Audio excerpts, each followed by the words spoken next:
Yo era fiscal de un juzgado cualquiera, en una pequeña población marítima. Un día tocó juzgar a un personaje curioso, vestía siempre con un frac negro, y rumoreaban de él que era el mismísimo diablo hecho persona. Un hombre canijo como un palillo, de edad avanzada aunque ágil de movimiento, y con una mirada siniestra que helaba hasta el alma. El hombre en cuestión había puesto contra las cuerdas a una familia en base a un contrato enfermizo sellado con sangre. El granjero, asesorado por su primo que era abogado, había optado por impugnar el contrato por condiciones abusivas. Lo cierto es que tenía toda la razón, aquel hombre de negro había prestado dinero a la familia, poniendo los 2 riñones del granjero como garantía. Las cosas no le habían ido bien al granjero en los últimos tiempos, y tras el impago, aquella mirada del infierno quería cobrarse su deuda en carne, literalmente. Pese a que se acusaban mutuamente, uno de impago, y el otro de condiciones abusivas, el granjero había presentado su demanda primero. Y a mí como fiscal me tocaba defender la culpabilidad del siniestro personaje. Y desde luego, fui tajante, decidido y tan duro con él como la ley me lo permitía. Los riñones, ni ninguna otra parte del cuerpo no pueden ser garantía de un préstamo, le dije a aquel hombre. Gané el juicio y me miró con dedo acusador diciéndome, tú, tú pagarás con sangre la sangre que ahora no ha sido derramada. Yo, claro está, mantuve la compostura como no podía ser de otra manera. Al menos hasta que estuve en la intimidad, en la que recordando aquella cara diciéndome tan estúpida frase, no tuve más remedio que reírme a carcajada abierta, y mearme del pitorreo de semejante chorrada. Al final de la jornada un caramelo encontré, de negro envoltorio, justo sobre los asientos del juzgado. La curiosidad y mi incorregible glotonería golosa me llevaron a cogerlo. Pasaron días en mi bolsillo, hasta que finalmente un ataque de hambre a la hora de la merienda lo llevó irremediablemente a mi boca. A partir de entonces cambió mi vida. Mi mente mejoró hasta un extremo que casi asustaba. Me volví astuto, sabio, y hasta adivino. Ya nunca más perdía ni un solo caso. Algo no estaba funcionando del todo bien, los culpables por culpables y los inocentes porque yo les hacía parecer culpables, todos caían bajo mi terrible dedo acusador. Más increíble si cabe, es que yo lo hacía todo de buena fe.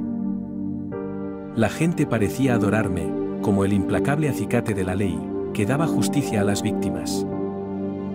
Pero algo en mí me decía que algo de lo que estaba pasando no era normal ni justo, y que por tanto, con toda probabilidad debía estar mal. ¿Cómo era posible que absolutamente todos fueran culpables?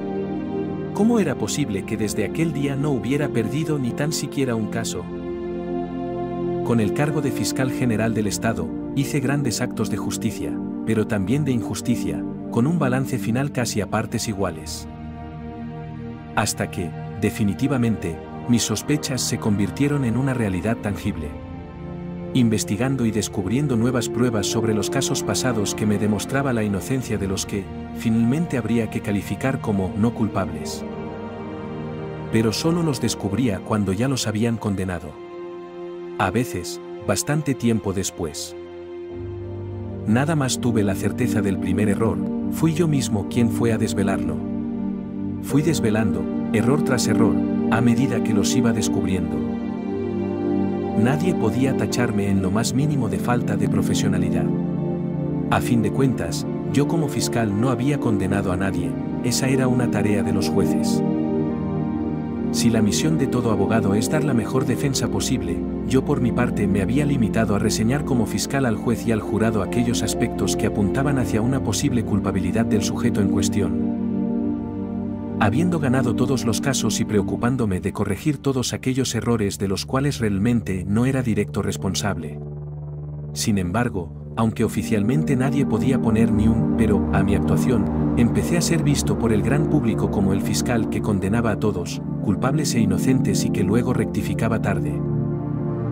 Como si me estuviera guardando información, manteniéndola en secreto para ganar el caso, y después, un ataque de buena conciencia me llevara a desvelarlo. Nadie me lo decía a la cara, pero ya no era el preferido de entre los fiscales, mis compañeros me hicieron un injusto ostracismo. No pude evitar, pese a mi intachable profesionalidad, que el odio se extendiera en todos hacia mí. Con excusas y malas artes, me fueron relegando, cambiando de puesto, cada vez a uno de menos peso, hasta llegar al puesto desde el que partí. Sin embargo, antes me querían y me respetaban todos, y ahora ya estaba quizás de por vida marcado por el estigma de aquel que hace que la justicia falle.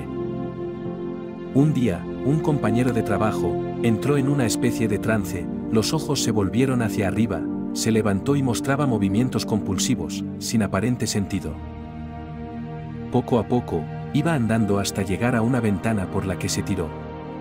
La tragedia cubrió de luto nuestros corazones, pero lo peor aún estaba por llegar. Apenas una semana después la tragedia se repetía con otro compañero en idénticas circunstancias. No sabíamos qué pasaba, pero, en cada uno de nosotros, se había fijado la idea de que alguna relación entre ambas muertes debía de haber. Se tomó la decisión de cerrar las ventanas para evitar más caídas, pero la decisión resultó inútil. Al poco tiempo, un tercer compañero que también era fiscal atravesaba una ventana para ir a dar con el suelo. Uno, otro, y otro más, y así hasta un total de 13 fiscales resultaron muertos, por tirarse aparentemente de forma voluntaria, por las ventanas de aquel juzgado. Los jueces, los compañeros fiscales, y hasta los abogados empezaron a mutar, metamorfoseándose ante mis ojos. Eso sí, todo ello, poco a poco, día a día, primero fueron las alas, después las patas, pronto, todas las personas que conocían fueron tomando forma de cucarachas. Estaba notablemente asustado, no solo por el extraño fenómeno, sino más aún porque solo yo parecía notar los cambios metamórficos. Muy pronto toda la humanidad había tomado ante mí el aspecto de una enorme plaga de cucarachas. Las personas por las que tenía sentimientos afectivos, mi novia, mis padres, mis amigos, fueron los últimos en transformarse, como si mi afecto les hubiera dado una cierta dosis de inmunidad, hecho que mientras duró fue un cierto alivio. Cuando mis seres queridos también habían sucumbido ya a la transformación, estos empezaron a entrar en trance de forma parecida a como murieron aquellos 13 fiscales, pero ahora yo los veía distintos, como enormes cucarachas suicidas que tendían a tirarse por ventanas, terrazas, azoteas o cualquier desnivel de cierta altura que les permitiera morir. Y así, uno a uno fui perdiendo a cada familiar, tíos, sobrinos, primos, padres, hermana, amigos, hasta que solo quedó mi novia, bueno, la cucaracha que antes recordaba como mi novia, y cuando a ella también la hube perdido, el hombre siniestro reapareció. Y me dijo, tú pagarás, todos pagan. En un mundo de cucarachas el humano quiere morirse, y la muerte no es peor que esta vida. En mi odio infinito la emprendí contra él, pero alcanzarlo resultaba extremadamente dificultoso, puesto que era increíblemente esquivo. Entonces, lo vi claro, pensé, sus criaturas le dan su poder, y de esa forma, me decidí a matar a cucaracha tras cucaracha, hasta que no quedó ninguna sobre la faz de la tierra. Reí estremeciendo de placer, sintiéndome vencedor. De pronto lo vi claro, realmente claro, el motivo por el cual tan solo yo veía a las cucarachas es porque, de hecho, estas no existían. Había cometido genocidio global contra la humanidad, cual infame plaga de insectos. Me encontraba rodeado y bañado de cadáveres ensangrentados a mi alrededor. Vi de nuevo al siniestro y de un impulso le introduje mi mano en su pecho extrayéndole un corazón tan negro como podrido. Aun matándolo, moría yo en llanto profundo con el más hondo de los lamentos. Y mi muerte en el campanario me llevó con todos.